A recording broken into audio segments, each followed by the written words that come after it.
Voici la toute première résidence sociale de La Réunion, construite sur une approche thermique tropicale, destinée à fonctionner en autoconsommation.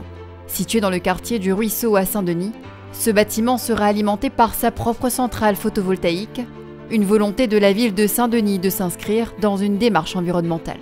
Au lieu d'utiliser que de la production via EDF, c'est d'abord de la production par le soleil venant de cet immeuble. Ça va directement dans les appartements des gens qui l'utilisent pour faire tourner la machine à laver la journée, pour écouter la musique, etc.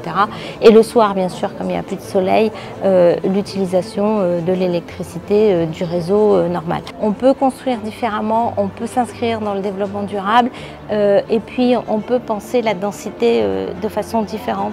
La résidence Pierre-Lagourde, basée sur un mode de production d'énergie propre, est la résultante d'un partenariat entre les services de la mairie de Saint-Denis, de la SHLMR et de EDF.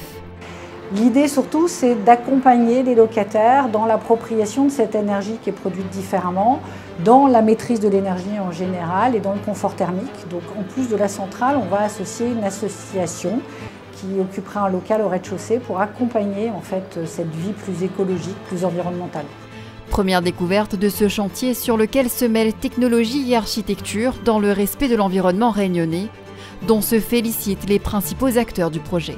Alors, il est évident que la Réunion est déjà très en avance sur le plan énergétique, sur le plan environnemental, et donc il est important qu'un leader de la construction comme la SHLMR soit à la pointe.